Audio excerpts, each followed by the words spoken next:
Hey there, this is John from Heroes and Legends, and welcome to a special edition of the Magic the Gathering Market Watch. This is the Monday after the Pro Tour, and we're going to talk about Aether Revolt cards in particular, how they're performing, and what kind of impact the Pro Tour weekend had on them. Quickly, before we get started though, if you check out the description below, you'll see a couple links that will help support us and help us keep doing what we do. One of which is the Amazon affiliate store, and if you make any purchases through any of the links on that store, a small percentage will come back to help support the channel.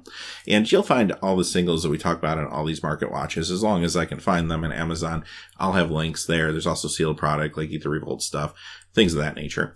Also, you'll see a link to our Patreon page, which I just recently updated and I'm very excited about. So if you checked it out in the past, but it's been a little while, check it out again. There's new goals, new rewards. As a matter of fact, anyone who contributes at least $5 will get a Angel token, a classic art Angel token that was designed for Heroes and Legends. I'm very excited about this. They came out looking great, and check it out. Check out the page because, again, it really helps us. It really helps us keep doing these videos, and the tokens do look incredible, I will say.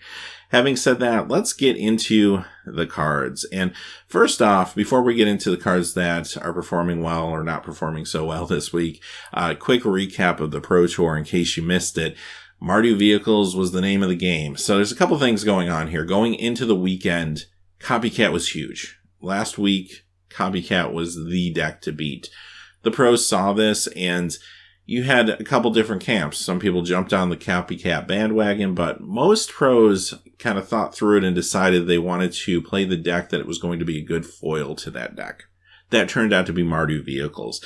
Now, the Mardu Vehicles deck, if you're not familiar with it, basically, this is the Boros Vehicles deck that has been around since Kaladesh, but it's a little different. Obviously, Smuggler's Copter got banned, so that's gone. It's been replaced with Heart of Kirin, and another big change, of course, is the addition of black to that deck to play powerful cards like Fatal Push. And it turns out that that deck is a great, great foil to the Copycat decks. And you saw that in the field this weekend. Copycat decks just didn't do so well because they kept coming up against these Mardu decks. Now, at the end of the Pro Tour, once you got to the top 8, unfortunately, 6 of the top 8 decks were Mardu Vehicles decks. The 2 that weren't lost in the first rounds of elimination. So basically, through the top 8, you just saw a bunch of Mardu Vehicles mirrors, and the top 8 went by incredibly quickly, as you could imagine, right? Now, here's the big question, though. Is that standard going forward? Is Mardu Vehicles really that dominant as it appeared to be this weekend? And I kind of hope, and I think the answer is no. I think what we saw was a snapshot of the metagame adjusting itself. We had a huge push on Copycat the prior week. Pros thought about it and they wanted to play a deck good against it, and Mardu Vehicles just happened to be that deck, and it happened to work out that way. Here's the deal though with Mardu Vehicles. It's a little weak against Golgari decks. So if you start thinking about some of those Golgari Delirium decks, for example, and they run cards like Fatal Push or even Ishkana Graft Widow, which I think is going to be great against Mardu decks, they could kind of step in next week or the week after and start to take some of those decks down a little bit. And I kind of hope that is what happens. And I kind of hope that because of that, we could see some better diversity going forward in the format. I don't think Mardu Vehicles are going to go away. I do think Golgari Delirium and maybe Golgari Aggro decks will be a little stronger in the meta going forward, and that will keep those in check, those Mardu decks in check a little bit. And Copycat's not gone either, especially once Mardu gets put in check. Copycat all of a sudden becomes a better viable deck and is actually pretty good against the Delirium deck. So it all of a sudden becomes a rock, paper, scissors sort of scenario. But there's also some other good decks out there that could see play, and those are the control decks. They looked pretty good over the weekend. The Selesnya token deck is definitely still a thing, even though it wasn't as big of a portion of the field, and it didn't get a lot of camera time. I think it only was on once. But it actually did pretty well, so don't forget about that particular deck. And there's some other aggro decks out there like Black-Red Aggro, some other interesting things that looked good. So I'm kind of hoping what we saw this past weekend isn't a reflection of what our meta is going to look like in Standard, because if it is, unfortunately, then the ban hammer is going to come down, and Heart of Kirin most likely will be the target. And here's the deal. Wizards has got their finger on the trigger. Like, they don't have the luxury of saying, oh, we're just going to let this go. Their standard environment was so poor with Kaladesh, and it turned off so many players that you can't allow that to happen again. It would just be too devastating, I think, to standard. So they're not going to mess around. If they think for 1 second that the meta is going to definitely be all Mardu Vehicles decks, we're getting some bannings coming up in 5 weeks from now, and this card could be on the list. My hope is that that doesn't happen. My hope is that we see more diversity going forward and the metagame kind of adjusts itself and Wizards takes their finger off the button. But worst case scenario, that does happen. The metagame gets better, but Wizards just doesn't want to risk it and they still ban it. And I think that would be a mistake. But we'll see over the next couple weeks what happens, and then hopefully the folks at Wizards will be able to make a better decision about bannings 5 weeks from now. All right, having said all of that about the Pro Tour, let's get into the cards that are maybe not performing as well this week. These are cards that lost value from Aether Revolt. Coming in number 5 is Yahini's Expertise, down 27 cents to $4.95. This is going to have a bounce back, I would say, probably next week, if not the week after. It's a great card, great in those Golgari decks, and especially those Delirium decks. It did very, very well prior to the Pro Tour. It's just that all the spotlight this weekend was on Mardu and Copycat, and some folks started to forget about this card a little bit. Still a great card. Still going to see standard play. If you can pick these things up for $4 or $5, do it right now, because I do think it's going to rebound a little bit. Coming in number 4 is Herald of Anguish, and this lost 33 cents to $8.48.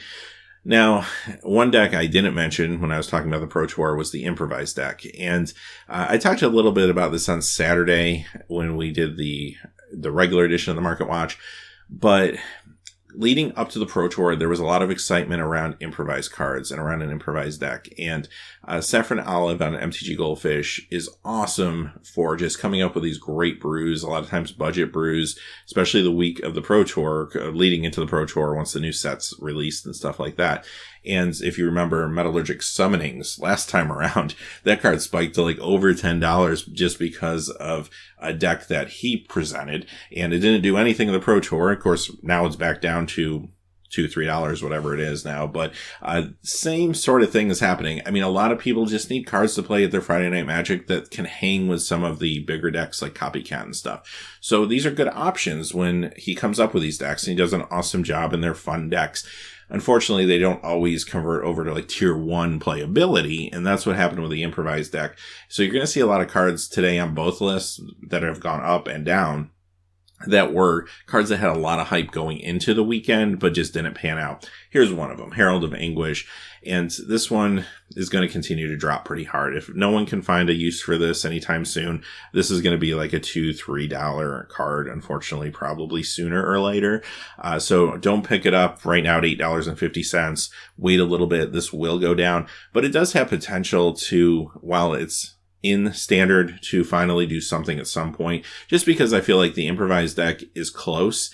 It's missing maybe a couple pieces. It's just a little too slow for the meta, but if the meta shifts or it gets some more pieces to speed up a little bit in upcoming sets, it could be a thing. So if you can pick these things up maybe 3-4 weeks from now for $3-4, that's a little bit different. Coming in at number 3 is Burrell, Chief of Compliance, down 36 cents to $2.49. Another card that just hasn't really grabbed a foothold in this faster environment, and I don't really see it doing anything in this current standard meta, unfortunately. I think we're going to have to wait for more sets to join in and maybe find some pieces where this card's going to make a little more sense. However, having said that, I think it's still a great commander card. So if you can pick up a copy at $2-3, it's very affordable, and it could be potentially a card played in future standards, or just simply having it for commander could be cool. Coming in number 2 is Stram's Expertise, down 39 cents to $2.56. Here's another card that saw standard play the first couple weeks. Just didn't have as much of an impact on the Pro Tour as maybe some people would have liked, so it's dipped a little bit. But again, I think all the Expertises are worth picking up. If you don't have play sets of these and you can get them this cheap, I mean, the most expensive one is Yahini's, which might run you $5, but the other ones you can pick up for like $2-3, sometimes even less. I would just do it at this point, quite honestly. They are rares. A lot of them are going to be opened, and because of that, over time, values will be decreasing a little bit. But I think all of them have the ability to become players in Standard at any given time, as well as being fantastic cards for Commander, and some of them even have some Modern potential, I think, in the future. So I just would like to have these on hand just in case I ever need them, and if you can pick them up cheap, just pick them up. Coming in number 1 is a Johnny Unyielding, down 42 cents to $7.99, and this is performing exactly as I would expect. It's a 1 or 2 of in the Selesnya token deck, and that's phenomenal. It really can't do much more than that. It's a 6 casting cost Planeswalker, it's 2 on color, so you don't want to go out and pick up 4 of these or anything like that. This price will continue to drop. It will go down probably between $6 and $7, and I think that's more of a fair price for this card as more get open. Unfortunately, that deck didn't get a lot of TV time, like I said at the top of the show this weekend, but the folks playing it did really well. There's a good conversion rate to day 2 with this particular deck. So don't count it out. It's still out there as long as it doesn't get forgotten about in the hype of some of these other decks. All right, let's talk about the cards that have gained value this week. You're going to see 2 things here. As you'd expect, you're going to see some cards that did well during the Pro Tour. Secondly, you're going to see some cards that were speculated on very heavily going into the Pro Tour. And even though they didn't pan out, they're still up a little bit based off where they were last week, but some of them have already started to drop, and I'll kind of point those out as we go through. Coming in number 5 is Inspiring Statuary, up $1.37 to $3.09. Now, this is one of those cards that was speculated on very heavily going into the Pro Tour. It got most of its gain prior to the actual tournament happening. Now that we saw that it didn't pan out for the current Standard meta, it's going to start coming down. It's already actually started to come down. There are some high points to this card, though. It's awesome in Commander, especially with Paradox Engine. A lot of Commander players are already latching on to that combo. It's really good. And because of that, like I said, this card, much like some of the others we talked about a few minutes ago, could still see Standard play in future incarnations of the meta. So don't count the card out yet. And if you can pick these up for like $1 or $2, doesn't hurt to have them. Coming in at number 4 is Disallow, up $2.14 to $7.48. Now, this card did perform pretty well this weekend at the Pro Tour. Got some good camera time. However, you got to remember Mardu Vehicles was so overshadowing this weekend that this card probably didn't get as much attention as it got over the course of the first 2 weeks of the opens and stuff like that. So it's still going up. I mean, it's still a very, very playable card, but I do expect it to stabilize and maybe start coming down sooner than later as more packs are open. Again, it's a rare, so players are going to get their copies, and you'll start to see the price start to stop increasing as quickly and then eventually start dropping. If you need to pick this card up for a tournament this weekend, well, you're probably paying $7, $8 for it. But if you can wait a little bit, I'd probably wait on this one. I think this will eventually fall down to about a $4 card. Coming in number 3 is Tezzeret Simulacrum, up $2.75 to $2.97. Now, I talked about this at length in Saturday's version of the Market Watch, so I don't want to spend too much time on it, but let me give you the long story short version of it. Leading into the Pro Tour, there was a lot of speculation around this card. A lot of folks wanted to brew around it. Again, think improvised with maybe Tezzeret the Schemer, this card as engine pieces for the shell. And that's what people were thinking. Unfortunately, didn't pan out. But in the meantime, this card saw a pretty big percentage increase, as you can see here. Now, since then, it's already started to come down, and I expect this card to pretty much bottom out. Here's what's awkward about it. It's not in the regular Aether Revolt set at all, because it's one of the cards that is exclusive to the Planeswalker decks, in particular the Master Metal Tezzeret deck. So if you want this card, you can go to your LGS, you can go to your local Walmart or Target even, pick this deck off the shelf for $15. You get 3 copies of it. But the problem was secondary sellers weren't breaking those products open to sell these as singles. So if you were looking to pick up singles and you go to TCG Player or something, like, you quickly found everybody was sold out, and that led to the panic, which increased the price. But quite honestly, the shortage wasn't real. The shortage was just on the secondary market. So that was the problem with this card and what happened to it. But don't overpay for this thing. It's on its way down. This thing is going to cost pennies within days. Coming in at number 2 is Paradox Engine, up 359 to 1037. So I kind of talked about this one when I talked about Inspiring Statuary, and it's really the same story. Again, a lot of speculation on that improvised deck going into the weekend. Didn't really pan out at the Pro Tour. This card's already started to come down a little bit. It's going to continue to come down. Great in Commander, though. If you're a Commander player, I would say pick it up. I'd wait a little bit, though, because the price will come down, but then pick it up. And if you want to continue to try to brew with it and kind of break it into Standard, it's not actually a bad idea because I think it could get there. I do think that either one or two things has to happen. The improvised deck has to get a little faster or the meta has to get a little slower. And that probably won't happen over the next couple months, but maybe when Amonkhet comes out, things could change. So it's one to keep an eye on. Coming in at number 1, probably no surprise, Heart of Kiran, up $8.70 to $25. Okay, obviously the core piece of Mardu vehicles.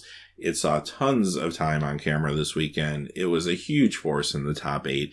Everyone's going to scramble, try to assemble that deck, and because of that, this card has spiked. Couple of risks involved here, though. First one is the most obvious risk. This thing just went up almost $10 overnight. You know there's going to be a backlash. It's going to fall back down at least a little bit sooner than later. Secondly, if for some reason the metagame can't adjust itself and kind of pull out of the tailspin that Mardu Vehicles has put it in, then this card could be banned in 5 weeks. So you got to think to yourself, you really want to make a $100 investment on 4 of these for a card that, at least at this point, has the potential of being banned. We know that Wizards is not going to mess around. Thirdly, there is a chance that even if the metagame pulls out of the tailspin and diversifies itself over the next few weeks, Wizards still might not be messing around. And I really hope that's not the case, but there's still a potential chance that they could still ban it just because they want to be safe than sorry. I think that would be a mistake, but it is another possibility out there. And then finally, maybe the most plausible possibility is simply more folks are going to start playing Golgari decks over the next few weeks. It's a good foil to the Mardu decks, and all of a sudden those decks don't do as well, and this will start coming down a little bit, especially as more packs get opened. So don't spend $25 for this card unless you need to pick it up for a tournament this weekend. Then you're kind of stuck. But if you don't have to, just wait on this one. More packs are going to be opened. The hype from the Pro Tour will die down. Other decks will rise to prominence. And maybe even just wait it out the 5 weeks to see what's going to happen with the bannings, just to be super safe if you want to invest in this card. But overall, $25 is not going to be a stable price point for this. It's going to come down. I see this as more, honestly, a $15 to $20 card, depending on how popular it is at any given time in the meta. All right, having said that, that is the Market Watch for this week. So my plans are, what I'd like to do is kind of watch the market this week and see if I have to do another special edition on Standard next week. If there's big changes, I will. If there aren't, I'll just incorporate all the information into the regular Market Watch and maybe talk about something else next week. So I'll kind of wait and see on that one. I do have another box of Aether Revolt to open now that we're kind of post Pro Tour. So that will be coming on the channel soon. And I'm also going to begin our Modern Masters 2017 speculation series, which I want to begin this week, hopefully, and move through next week. So stay tuned for that. Until next time, though, hey, thanks for watching. Please remember to like and subscribe, and have a great day. Hey, thanks for watching. This video is made possible by the generous support of viewers like you on Patreon. Check out the description below for links to our Patreon page as well as our Amazon affiliate store, where a small percentage of all sales will also help support the channel. Finally, if you haven't had a chance yet to subscribe, hit that subscribe button so you don't miss any new videos on Heroes and Legends. Talk to you again soon, and have a great day.